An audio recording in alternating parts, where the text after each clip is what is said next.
Շնորհակալ եմ, հարգելի գործընկերներ, հարգելի նախարար։ Պարոն նախարար, տեսեք, երբ 2 տարի առաջ շուրջ ես վերլուծելով բանակում արկախնդիրները զորակոչի հետ կապված, մի շարք կետեր առաջարկեցի, որոնց մեջ ներառված էր նաև ծառայության ժամկետը կրճատելը, այսինքն ինչ էր ենթադրում համալիր փոփոխությունների փաթեթը, որ մենք ունենք զորակոչի հետ կապված խնդիր, որ բանակ է զորակոչվում, զորակոչի ենթականների միայն կեսից ավելի պակասը, եւ մենք նպատակ ունենք անելու մի շարք քայլեր, որոնք կբերեն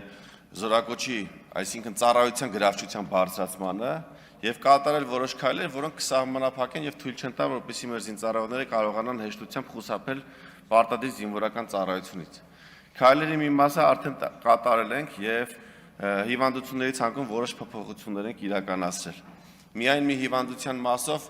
14-րդ հոդվածով ունենք 1300-ից ավել զորակոչ տարեկան 24 թվականին ի տարբերություն 22-ի եւ 23-ի։ Այսինքն ունեցել ենք ընդհանուր առմամբ տոկոսային առումով +4.5% զորակոչ։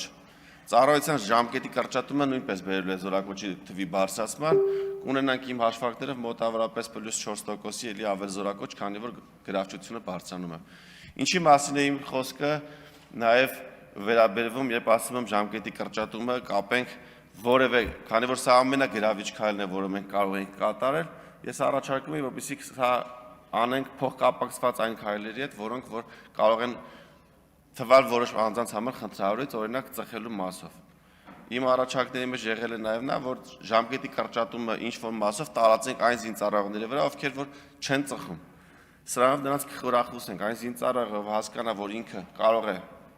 6 ամիս շուտ կամ 3 ամիս շուտ կամ 1 ամիս շուտ զորացրվել մի բանի համար, որ ինքը չի ծխում, դրանով կտա օգուտ իր աշխատող ծնողներին, ովքեր ստիպված չեն լինի աշխատել եւ փող կուտակել, ուղարկել իրենց ծառայության ժամանակ ծխելու, նաեւ սա կբերի մարտունակության բարձրացմանը եւ նաեւ հիվանդությունների նկատմամբ կունենա ավելի մեծ դիմադրողականություն եւ նաեւ ավելի ուշ կմահանա եւ նաեւ հետագայում կյանք մտնելով չի ծխի։ Սա իմ առաջարկը եղել, եթե